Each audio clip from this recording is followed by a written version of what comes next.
দেশনেত্রী বেগম খালেদা জিয়া বাংলাদেশের তিনবারের সফল প্রধানমন্ত্রী। তিনি শারীরিকভাবে অসুস্থ হওয়ায় ঢাকার এভার কেয়ার হাসপাতালে চিকিৎসাধীন আছেন।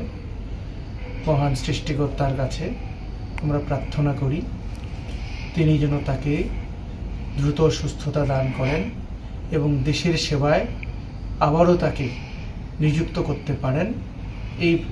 এই জন্য আজকে আমরা শ্রী শ্রী সীতানাথ মহাক্ষেত্র ধামের এই বিষ্ণু মন্দিরের এই ইয়াতে বসে আছি।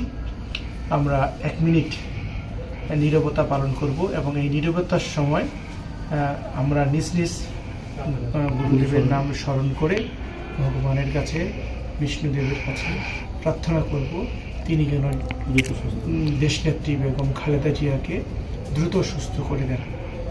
নীরবতা শুরু হবে ওম তৎসতের মধ্য দিয়ে এবং প্রার্থনাটা শেষ হবে আবার ওম তৎসতের মধ্য দিয়ে। ওম তৎসৎ।